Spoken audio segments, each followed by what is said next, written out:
Hi friends, అందరూ ఎలా ఉన్నారు? మేమైతే ఇంకా అహోబిలం స్టార్ట్ అయిపోయాం. స్టార్ట్ అయ్యేసరికి 11 అలా అవుతుంది. అంటే గుడి వెనకాల క్లోజ్ చేస్తారంట. సో త్వరగా వెళ్దాం అని చెప్పేసి ఇంక ఎండ్ అయినా సరే స్టార్ట్ అయిపోయాం. చేరుకునేసరికి ఒక 12 అయ్యింది. త్వరగానే చేరుకున్నాం. అంటే అంత త్వరగా వెళ్దామని ఎక్స్పెక్ట్ చేయలే.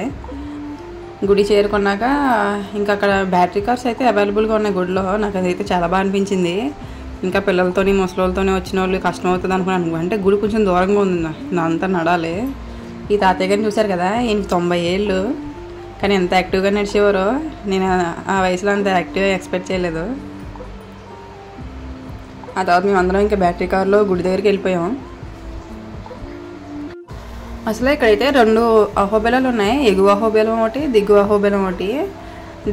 మేమైతే దిగువ అహోబిలానికి వచ్చాం. ఇక్కడ నుంచి 8 కిలోమీటర్స్లో ఎగువ అహోబిలం ఉంది. అదైతే ట్రెక్కింగ్ చేయాలి.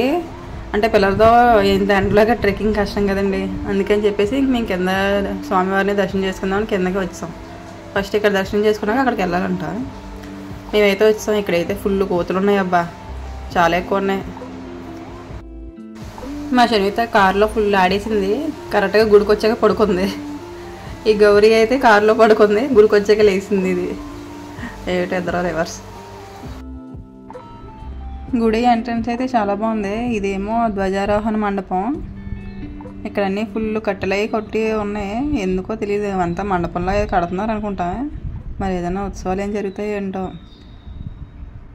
ఎంట్రన్స్ అయితే చాలా బాగుంది. ఇది మా వారు తీశారు షార్ట్, ఎంత బాగా వచ్చిందో కదా.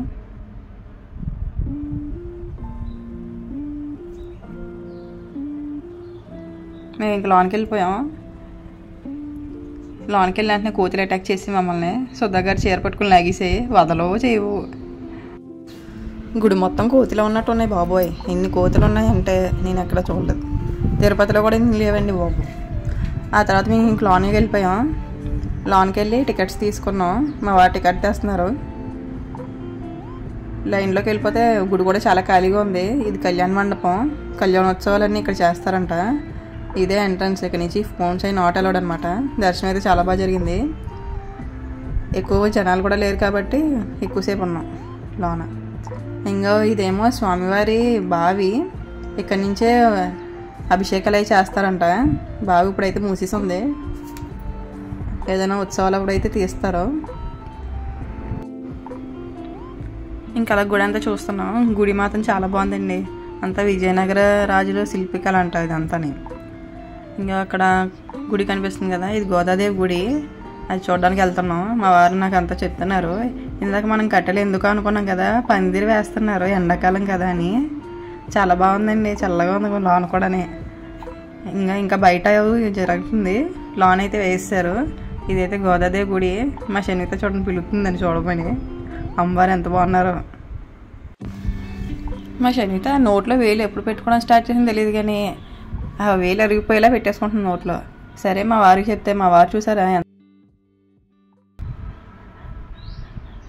ఆ తర్వాత ఇంక మేము గుడి అంతా ఎక్స్ప్లోర్ చేయడానికి వెళ్ళాం. గుడి అయితే ఎంత బాగుందండి. అంతా విజయనగర రాజుల శిల్పికళ అంతానే వాళ్ళే కట్టించారంట. మనకైతే ఈ గుడిలో నరసింహస్వామి శాంత స్వరూపంగా దర్శనమిస్తాడు. అదే నేను ఇందాకన్నాను కదా, ట్రెక్కింగ్ చేసి వెళ్ళాలి. ఎగువ అహోబిలంలో అయితే ఉగ్ర నరసింహస్వామి దర్శనమిస్తారు. ఇదైతే చాలా బాగుంది.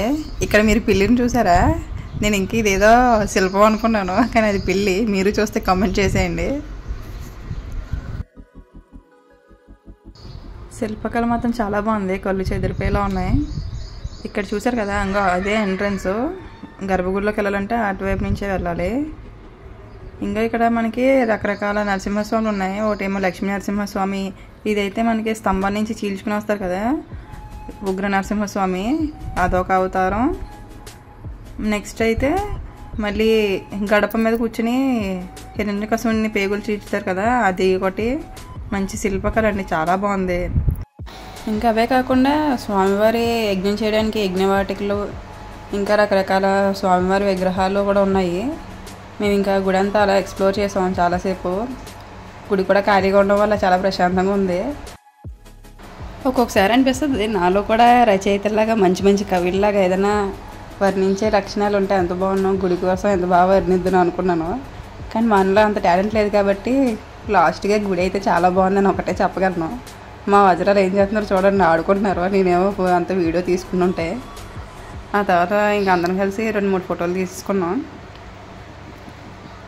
కానీ ఒక ఫోటో మంచిగా రాలేదు మా వజ్రాల వల్ల. స్వామివారు మాత్రం చాలా బాగున్నది. నేను ఫస్ట్ చూసి కొబ్బరికాయలు అనుకోలేదు, ఏదో అనుకున్నాను. స్వామివారి పుష్కరిణి అయితే చాలా బాగుందండి. ఇక్కడ స్నానాలకైతే నాట్ అలౌడ్, చూసి వచ్చేయడం వరకే. ఇదంతా స్వామివారి అభిషేకాలకి ఎలా అయితే గుడి ప్రక్షాళన చేయడానికి తప్ప ఇంక దేనికి వాడరంట. ఆ తర్వాత రెస్టరేషన్ ఫోటో గ్యాలరీ అని చూశాను. ఇదైతే ఫోటో గ్యాలరీ. దీంట్లో ఏంటంటే మనకి పాత గుడి ఎలా ఉంది, ఇప్పుడు రీమోడల్ చేసాక ఎలా ఉంది, ఆ ఫొటోస్ అవి ఉన్నాయి ఫోటో గ్యాలరీ మొత్తం. మీరు ఒకవేళ వెళ్తే చూడండి, చాలా బాగుంటుంది. ఇక్కడ ఉగ్రస్తంభం అన్నీ కూడా ఎంత మోడిఫై చేసాక ఎలా ఉందో అలా ఉన్నాయి. ఇంక మేమైతే బయటకు వచ్చాం. తర్వాత ఇంక మళ్ళీ మేము బ్యాటరీ కార్ తీసుకొని ఇంకా మా కార్ దగ్గరికి అయితే వచ్చాం. దర్శనం అయితే చాలా బాగా జరిగింది. అహోబిలంలో నేను మర్చిపోలేని సంఘటన ఏదైనా ఉందంటే అది మాత్రం కోతులేనండి. ఎలా అంటే మేము ఇలా దర్శనం చేసుకుని కారులోకి వచ్చాము, ఒక కోతి వచ్చి ఒక అట్టుపండు చూసింది అంతే. ఇంకా మొత్తం ఒక 7-8 కోతులు వచ్చి ఫుల్ అటాక్ చేసినట్టే ఇంక లోనికి వచ్చి 2 డజన్ల అట్టుపండు తీసుకుని వెళ్ళిపోయాయి. మేమేమో ఫోన్లో ఛార్జింగ్ పెట్టాము, ఎక్కడ ఫోన్ చేసుకుంటాయా అని. అది కాకుండా ఇంపార్టెంట్ విషయం ఏంటంటే తాతయ్య గారు కారులోనే ఉన్నారు, మేమందరం బయట ఉన్నాం. ఇంకా తాతయ్య గారు ఏం భయపడతారు అనుకుంటే ఆయన అలాగే సైలెంట్గా కూర్చున్నారు. అసలు ఇవన్నీ కూడా మంచి స్వీట్ మెమరీస్గా ఉంటాయి మాకైతే. ఆ తర్వాత ఇంక మేము రూమ్ తీసుకుందాం అని చెప్పేసి యాగంటి దగ్గరలో తీసుకుంటే తర్వాత మార్నింగ్ ఫ్రెష్గా యాగంటి చూడొచ్చని ఇంకా స్టార్ట్ అయిపోయాం. ఇక మేము వెళ్తున్న దారిలో ఒక సాయిబాబా గుడి కనిపించింది. ఇప్పుడైతే ఫుల్ టైర్డ్ అయిపోయాం అని చెప్పేసి ఇంకా వెళ్ళలేదు మేము.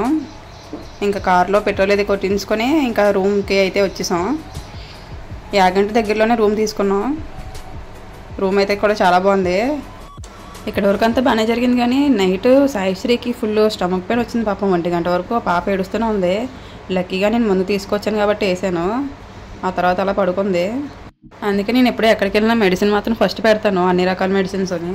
పిల్లలతో ఏ అవసరం ఉంటుందో తెలియదు కదా, మనకు కాకపోయినా పక్క వాళ్ళకైనా యూజ్ అవుతుందని. ఒకవేళ మీరు వెళ్తే ఫస్ట్ మెడిసిన్ మాత్రం పెట్టేసుకోండి. Thank you for watching. Please subscribe.